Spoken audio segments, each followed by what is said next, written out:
Sabrina 2s or Kobe 5s.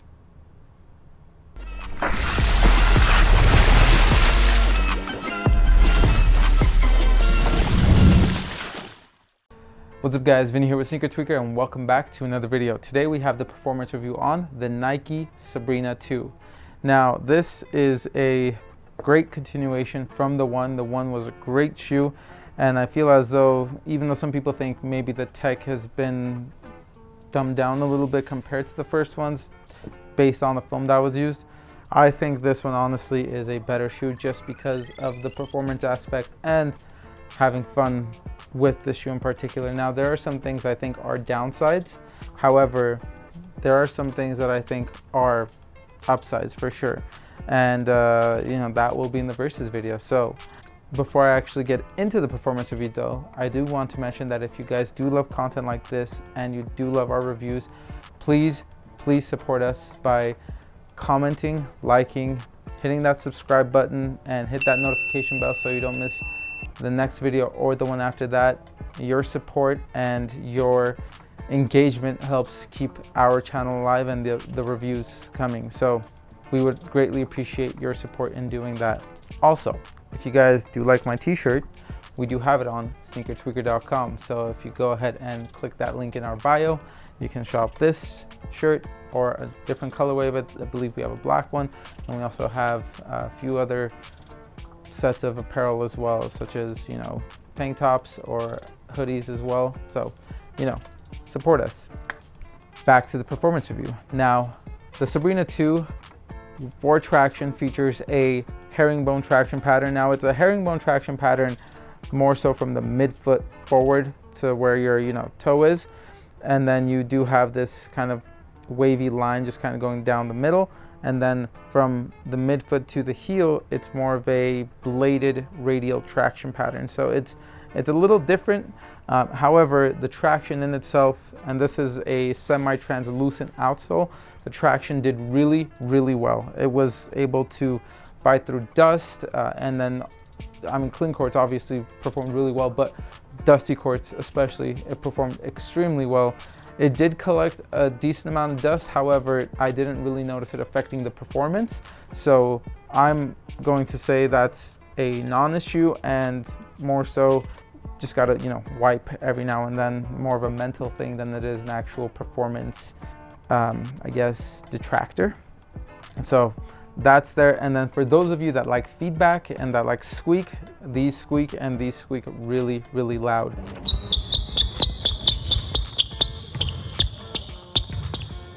Now, the downfall to the traction on this, I would say, is the durability.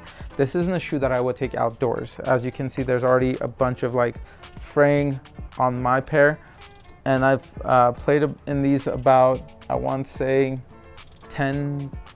11 hours, and that's, I mean, that's a decent amount of time. They're broken in pretty well, and they just honestly feel really nice. However, the traction is something that is already starting to go, so it's definitely not a shoe that I would take outdoors for sure. Like, you'll grind through that rubber super quickly. Now, if outdoors is the only option that you have, by all means go for it, and this is a fun shoe to play in, not just from the traction aspect but different aspects as well.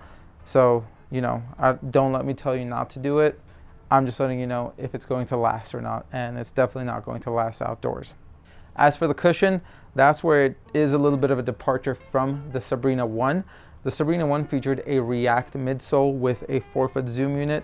Now the 4-foot zoom unit is the same, however, they did implement Cushion 3.0 rather than React, which to some people is a step backwards. However, for those of you that like a more, I guess I would say, plush cushion, the Cushion 3.0 is, for me at least, in my experience, a more plush ride than React is. The React was still great cushion, still great foam. Cushion though, for those of you that like plush, kind of like mushy feeling, it, like, this has it. You do also ride pretty low to the ground, so as far as court feel, it's there, and you've got a ton of it. Impact protection in the 4-foot, with the zoom unit is there. It's pretty minimalistic, but it is adequate. So you still can play in it a good amount indoors without your feet hurting. Now, if you're taking it outdoors, I would venture to guess, and most likely would be the fact, is your feet are going to hurt after a long session, and your knees. So, you know, watch out for that. Now for the fit, these are a women's shoe, so they do go off women's sizing. So these are a women's 10.5 and a men's 9, and I guess European 42.5. So this is what I wear. I wear size 9 normally, so I went 10.5 women's, and that worked really well for me. Now it might run, I guess, a little long, because usually Nike shoes fit me pretty one-to-one. However, I did have more space than usual, or I guess than I would like, as far as the fit goes. But it wasn't really anything that affected performance or anything like that I would say. However, again, it was really, really nice. Now, there was a little bit of a breaking in point, and as far as, you know, midfoot pain, I didn't really have any toe pain, but there was more midfoot pain and just, I guess, cramping whenever you were breaking these in. So as far as that goes, definitely watch out for that, especially if you're a wide footer. For me, being a slightly wide footer to, you know, normal, it worked well, but it did take some breaking in time. As for the materials and the support, it's textiles. As far as the upper, you do have some, you know, mesh, and then some overlays as far as just synthetics going over it. This kind of, I guess, feels like fuse. And then you do have like these holographic materials as far as the swoosh goes. Now, the materials, and I've heard quite a few other shoe reviewers say they're not very durable. Lucky for me, my right here where the toe cap is, it didn't really separate. As far as the rubber going up the toe cap in the front, mine didn't have any separation, but I did see multiple people where it did separate. And then as far as, you know, inside the shoe, just more of it collapsing from the inside. So those were non-issues for me. However, just durability wise, you can already see all these scuff marks on, and this is bound to happen, especially if you're actually hooping. You're going to see all these scuff marks all over the shoe, particularly on the logo where it is holographic and more of, I guess, a fragile or sensitive material. You're going to see it there. And then like on the medial side, I honestly don't know how it got to the medial side, but there's a lot of wear right here as well. So that's all there. And then you do have a nice heel counter. It's pretty sturdy back here. And then last but not least, I would say shank plate, but really there's really no shank plate. So I wish there was, but there's not really a shank plate. However, it's original rigidity. I mean, it flexes a lot. I would like for it to have a little bit more support than that, if I'm being honest.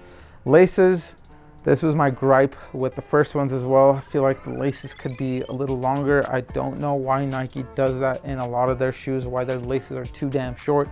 And then there are brands that just make them too damn long. Just get it just right. Like, why? Why is that such a problem? Like, I don't get it. Like, test it out, see which one fits the best, and then just mass produce all of them that way. Like, it's not like that's not what you're doing anyway. So why don't you just make the laces right? I feel like it's such a stupid thing to not get correctly. Whatever. Like, it's just, I can go on a whole rant about laces, and I'm not going to do that. So I'll save you guys from that. Now, as far as the weight of the Sabrina 2s, these do weigh in at in a women's size 10.5, men's size 9, do come in at 12 ounces. So I would say that's kind of lighter, average lighter side. And then for the price, these do retail for $130. Are they worth the price? I mean, yeah, they're fun and everything. However, there are a lot of shoes that are pretty close to the price with just, I would say, even a little bit more tech. New Balance, for example, if you look at the Fresh One BB V2 or the two-way V4, and then probably the two-way V5 soon, I feel like that has more tech inside of it and some of New Balance's best stuff for a much lower price, or at the same price. They're pretty minimalistic. They're fun shoe to play in, don't get me wrong, but I feel like for what Nike charges, they do rip off their consumers quite a bit. especially with durability and everything. I mean, they just want you to keep going back for more, and they're gonna charge you up the ass for it. So just keep that in mind. Overall, the Sabrina 2s are a great shoe. They're super fun to play in. They're not the most durable shoe.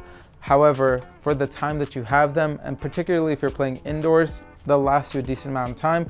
They're super fun, low to the ground, fast shoes. So for those of you that are wanting to play in these, I wouldn't say they're more, guard shoes and whatnot, but basketball right now is pretty positionless. And you do see, bigger men playing in these. However, I feel like bigger men do need a little bit more support than what this offers, particularly because there's really no torsional rigidity or torsional support. And that's something I feel like you need. The good thing about Kobe's is that they did come with a carbon fiber plate, and they did come with pretty beefy heel counters throughout the line. Obviously, the prices got more and more expensive. However, if we're looking back at the Kobe 4s, 5s, 6s, they were around the 140, 150 mark for a while before they actually got heavily expensive. Again, great shoes. However, just watch out for those drawbacks, but overall I think it's a fun shoe to play in. Now, a lot of people also ask us where we get our basketball socks from. The answer is from Amazon. They come in a pack of 3 that cost just as much as one pair of Nike Elite socks. The ones we have are these 2 muted colors, which the white one and the black one, and they are quarter length. So if you guys like quarter length, they have them available in that, but they also have them in the high top version. Like I said, they come in a pack of 3 that cost just as much as the Nike Elites, and these are pretty much the same thing, but without the Nike branding. They're cushioned, they're ventilated, and they're amazing socks, and they last a long time. If you guys do want a pair, hit the link in our description down below and go grab yourselves a pack. Not a pair, grab yourselves a pack. If you guys have played in the Sabrina 2s already, let us know your experience down below. If there are any other shoes you guys would like us to review, again, comment down below. For more content like this, please like, subscribe, and follow. Hit that notification bell. We'll see you guys in the next one. Peace.